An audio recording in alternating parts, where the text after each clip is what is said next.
go. Okay. Any questions? Day 2, second day of shorts done. Thought we got a little bit better today. Pretty pleased with the effort. Should have went outside.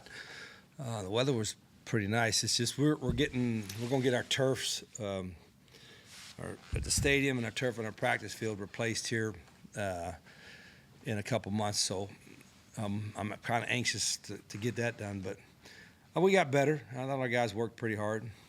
So a lot of evaluation still going on.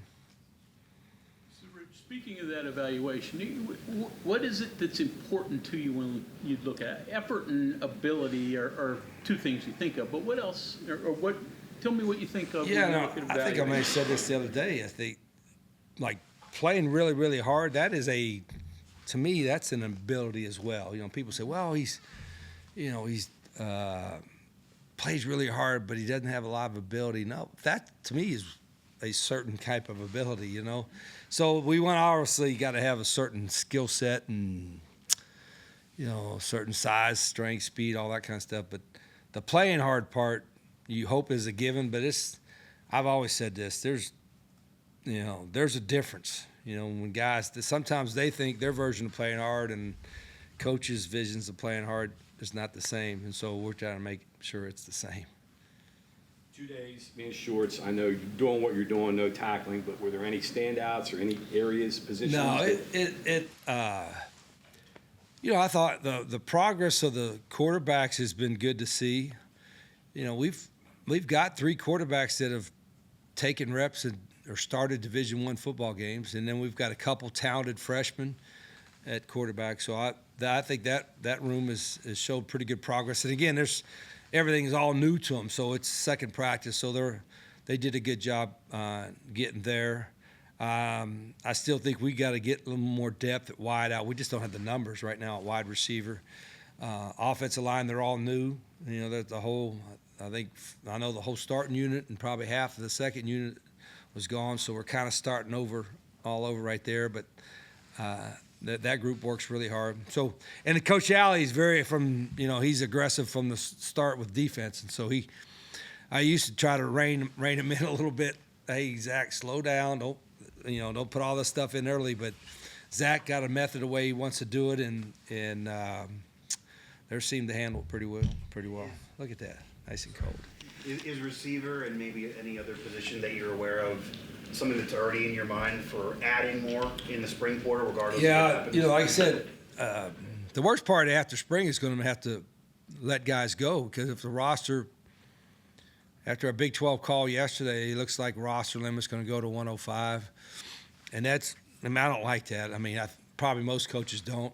I think it's going to cut out a lot of opportunities, especially for walk-ons, and I know it seems like a lot of guys, but that's going to be the hardest part is we're going to have to cut some guys, and because we got to get down to 105, and then we're probably going to have to cut a few more because we're going to need certain positions that are probably thin right now, like wide receivers, and we're going to try to pick up some. So it's I don't know, it's all kind of screwed up, but we got to do what we got to do to get ready to play games too. I know it's early, but you're in shorts right now. But how do you feel about pass rushing and what you guys were able to bring in? Yeah, it's always when you start kind of like evaluating a program. I mean, you got to have quarterbacks that can throw and receivers that can run routes and catch, but you got to be able to rush the passer too. I always think that's if you just look at how the guys get paid in the NFL, quarterback's going to get 15 to 18% of your salary cap, and then they're probably going to get a left tackle or a pass rusher next, and pay those guys, and a dominant corner next, and go from there. So, the pass rushes, I think we needed to address that in recruiting. I think we did. But, again, we haven't had any practice in pads yet, so stay tuned. You said the 105. Is versatility important for you now, and cross-training, is that more important than it's ever been? I think it is. I think that's a good point. I think particularly defensively, guys that can play multiple positions, whether they play nickel and corner and safety, guys that can play, maybe play at 3 technique, but also play outside in the 5 technique or something. And then offensive line-wise, for us, our system's a little different. So, usually a tackle looks like this and a guard looks like this and a center like this, and for us they can all five look the same. So it's a little bit different. So that hopefully will help. But we got to have, and I told our wideouts, typically you have inside receivers, outside receivers. I know we talked about this the other day. I think we got to have all of them be able to play all of them.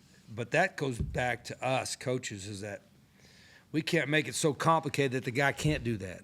I've always said that, it's poor coaching if you got a guy that can help you win a game and he's standing next to you on the sideline because he don't know what the hell to do.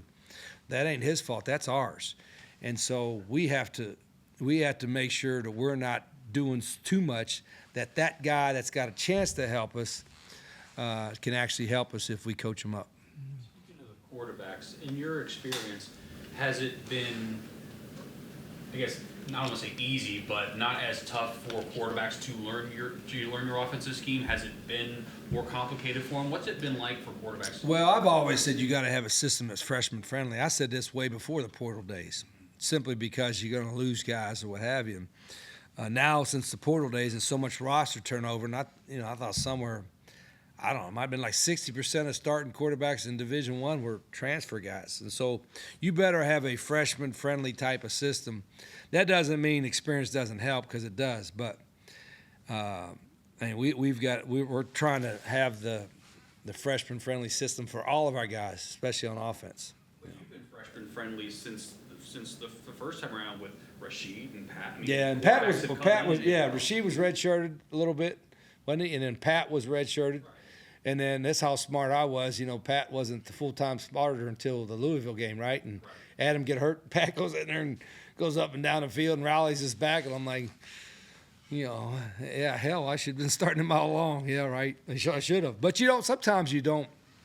I think where I've tried to learn a little bit is that, typically your first and second quarterback and sometimes your third quarterback aren't live during camp or in the beginning of the season because you don't want to get them hurt.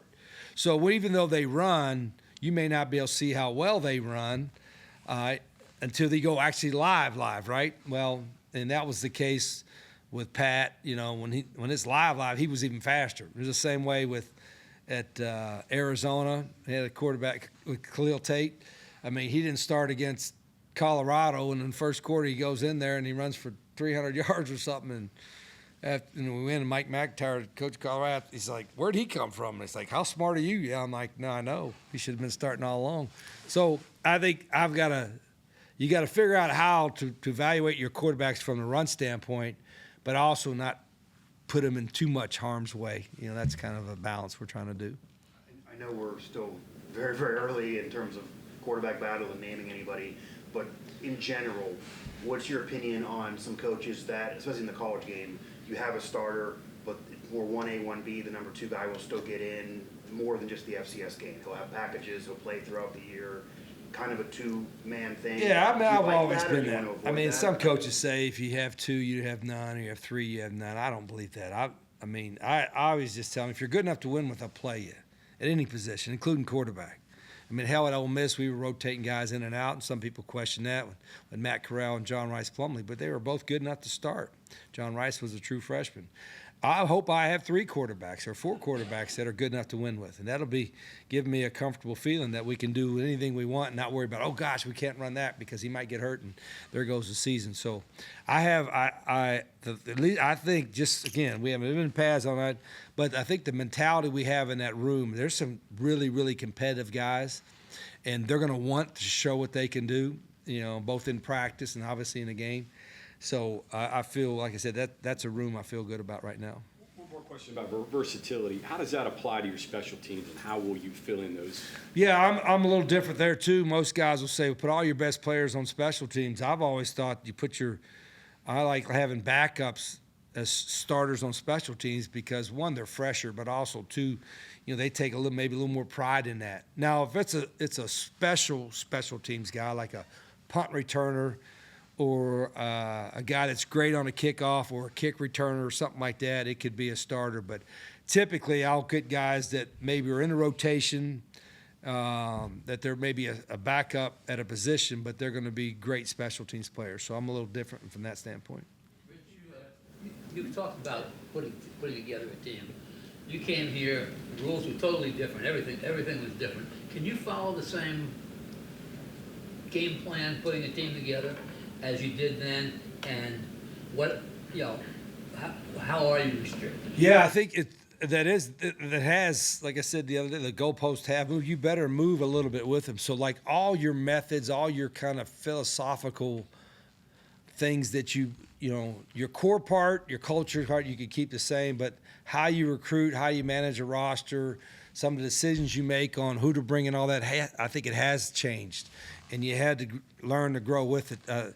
I think that's what's been, and it's gone over the years, but even the last 3 years at Jack State, there's a whole lot that's happened in the last 3 years. And so we were in transition from 1AA to 1A and all that. And so we got to see a whole different scope of building a roster kind of from scratch, so to speak. So I think, nowadays we better okay, this is, the last thing you want, I want to hear my coaches say, this is the way we always done it, tell that, that if that it still applies and works, yeah, but if it doesn't, hell, I like winning too much not to adapt. And so we got to learn how to adapt. And it's different. The one thing I think people say, well, you can't still coach the guys, and I know we brought that up before.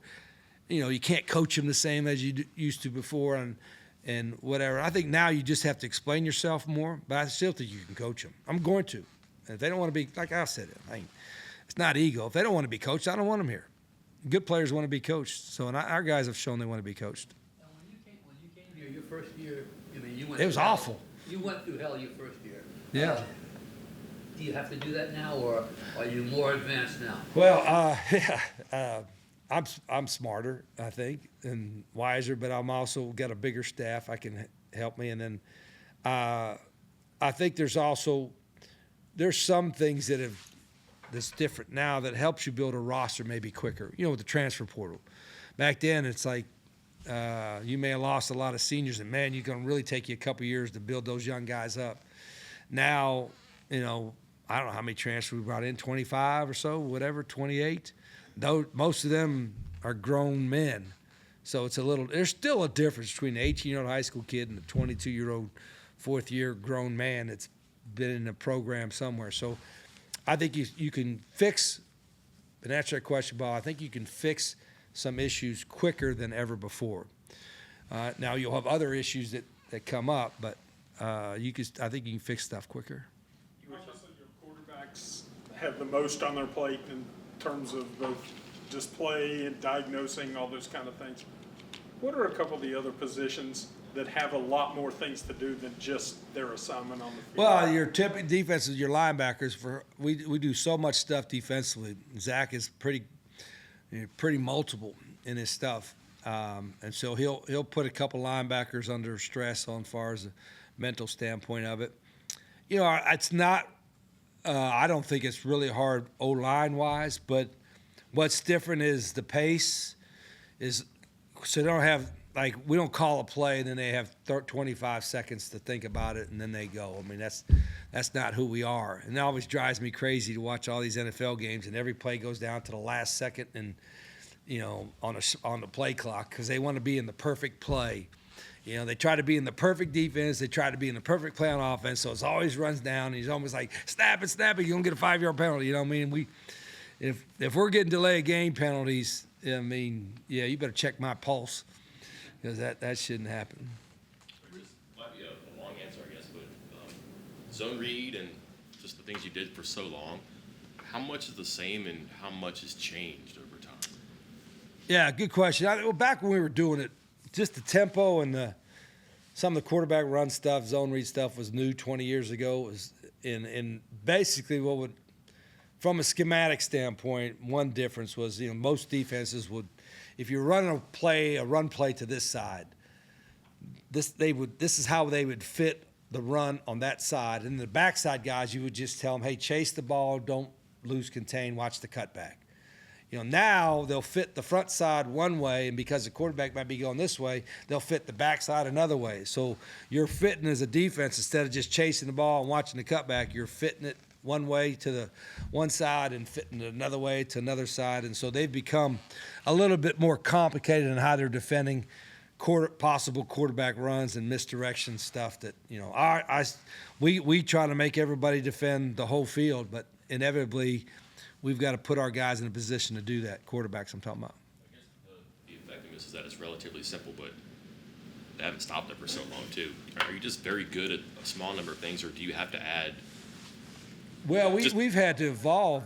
Too, to some Yeah, we've had to evolve too. You know, it's like I said before. It used to be the NFL. Everybody copied the NFL and it trickled down to college, down to high school. Now the NFL there's a lot of so-called college schemes, and a lot of college schemes we got from high school coaches that have trickled up.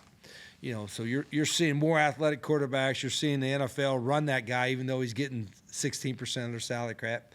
They want to win too. You know, so they're running that guy a little bit more and being smart about how he's running. So, you know, we're going to play with 11, and you know, however they defend it, our quarterback has to be prepared to run it, and maybe run it a lot. And they have to be first and foremost a willing runner.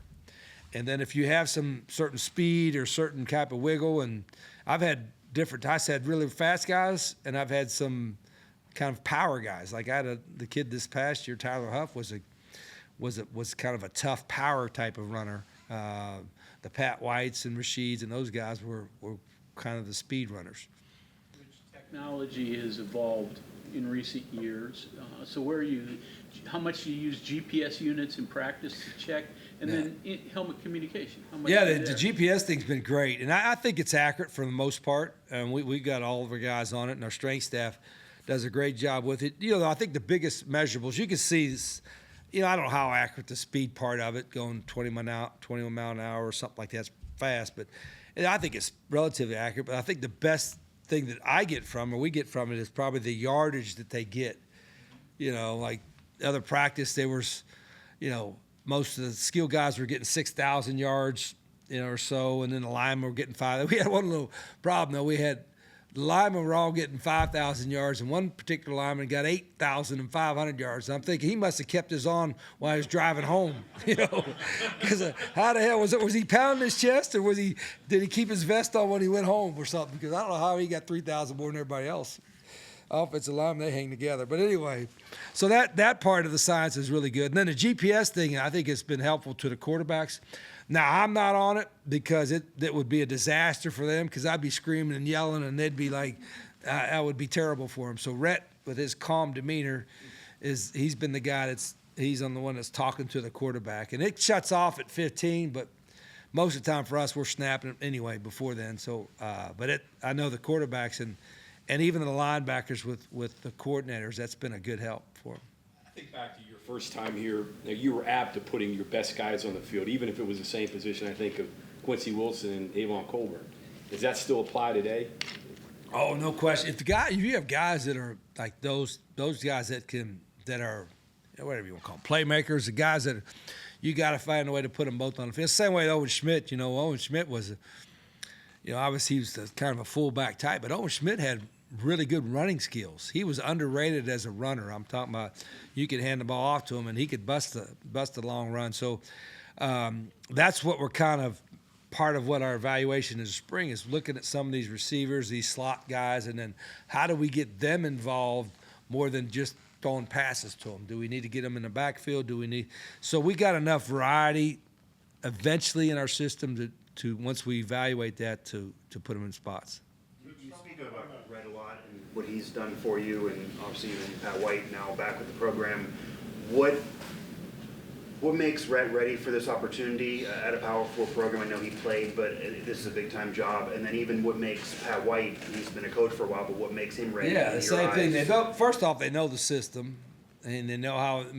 And I don't know if you didn't know it, you can learn it. But those guys that not only do they know it, they played in it. You know, Rhett played in it. He's done it forever. Pat's obviously played in it, and then they also. But I told Pat when I hired Pat, I said, I'm not hiring you because of what you did back in the 2000s. I'm hiring you because you can help us win now. And so he can help look at – and I think the most important – it's a team game, but the most important position that has to be coached well is the quarterback. Everybody – because that's the first thing y'all ask me. Ain't none of you asked me about the free safety, you know. So, you know, but the quarterback, I need as many eyes as we can. And so Pat's going to look at certain things. Rhett, like I said, the guy's really, really smart. He knows the system, but he also knows, how we want to implement it. And I needed somebody that, because I still kind of help, that can offset some of my, like I'm kind of in your face, and then somebody that kind of like can calm it down. And he's got the perfect personality of that. So, and he's, he did it last year, and I said he's been working for this opportunity, and so is Pat. So I'm tickled to death to have the both of them there. What's that like for you personally, that in working with that position, you have your son and a former player that you're obviously very close with, all together kind of brainstorming and being that brain trust? What's that like for you personally to have those two? Yeah, it obviously makes my mind, because I'm still coaching everybody. I think it's gives me a certain comfort feeling, but I think sometimes, and this is, I don't mind saying this, but there's a lot of, when you get the jobs, and again, I've been everywhere, all across the country, been doing this a long time, whatever, but when you get to jobs at this level, NFL or Power 4 level, a lot of coaches or staff members get territorial. In other words, they just kind of protect themselves because the jobs are such good jobs. They want to make sure that they look good, and that's their priority more than the team or more than winning. You know what I mean? And that's the one thing I've addressed since day one, and I feel really good about our staff, is everybody's going to have pride in what they do at their job. But you can't be territorial. You got to do what's best for the team, whatever that, if it was best for the team for me to start coaching nose guards, well, hell, I'm going to go coach a nose guard, and then Coach Green, the defensive line coach, can't be territorial and be upset about it. Now, I ain't got to worry about doing that because he does a great job. But that's my point, is that everybody's got to be willing to help everybody at every position. And, we're short a coach. The running back coach is gone, and so that's why I got Travis Trickett. Travis can help us in all the positions on offense. So he's kind of helping Noel with the running backs right now. So I feel good about that, and I have to remind our young coaches that, listen, you got great opportunities. We're at a great place, Power 4 school. Football is important. Don't be territorial. Everybody's got to communicate and try to get better. To that point, were you intentional? You've got some coordinators. I don't know how many, but you've got coordinators on your staff beyond your coordinators. Was that intentional? Somewhat. Like having like Jeff Castile. Jeff's been there, done that. Travis has been there and done that. I mean, that's. And I'm not done. We got to hire, like I said, we got to hire another coach or two. I got a lot of people to blame it on. Gee whiz. Like I said the other day, looking at what I had here for the first term. We do, and I don't mind having more. I'm hoping I can maybe there might be another volunteer or two coach that wants to come and help out just to help out and be part of the program. So you can't be so. Everybody's got to everybody has a little bit of ego and, believes in what they're doing, all that. But you like to hire people that great ideas, but maybe smarter than you. That's like Red ain't never made a B. He's 4-point-something GPA. He's smarter than I am. That's the first reason I want to hire him 3 years ago. Hire somebody smarter. And that's so I'm hoping that the whole staff feels that way. Of the zone read. When it started out, you were reading the end, and then maybe an outside backer. As hybrid defenses have come on with, the half safeties, half backers and stuff, how has that evolved, and are there next steps that you're looking at? Yeah, it's different. Like you said, it used to be just zone read the end, and we pull. Now you got RPO, true RPOs. Like what we ran before wasn't an RPO. It wasn't a run-pass option. It was a run option that had a possible bubble or screen or something tagged onto it. Now you have true run-pass option, which means you may run it or you may throw it. And now you're reading second-level players or sometimes a third-level player in a safety. And so that part has evolved and has added to it. But a lot of I'm trying to teach our quarterbacks, the threat of the quarterback running still has to be or still is a big part of what we do. A lot of people won't have no threat of the quarterback running. He might throw it or hand it off, but he's not the third. For us, we like to have three options. He's handing it off, he's running it, and or he's throwing it. And that's probably the biggest difference between what we focus on compared to some others. Okay, we got time for one more question. You mentioned some of the experiences in Jacksonville State. It seems almost opposite, like you're adding scholarships when you're moving up, right? And here you're talking about cutting down to 105. But it sounds like some of that is transferable, like what you went through there and how you are transitioning here. Like what are major benefits from the 3 years there that help you transition here and all the new stuff that's going on? Yeah, well, what we did then, because we were less than the, when they were 1AA when we were first there, I guess that was FCS, and moved to FBS. The alphabet's confusing me. I still won. So we were moving from 1AA to 1A, and so we weren't fully funded to 1A the first year. We were in 85, so we were less than that, like 70 or 72. And so we had to manage our roster, like how do we fit in that in? Are we getting what's the quality of our walk-ons? What spots do we want to make sure we have enough scholarship guys at? And so the 1AA model where guys were kind of get partially packaged, it was equivalencies like baseball's always done. We might be at an 85 equivalency, which in other words, you might have 75 on full scholarship and 20 on half scholarship.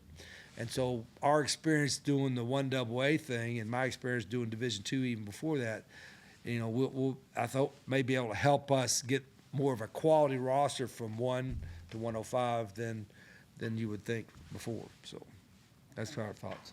Okay. All right, thank you.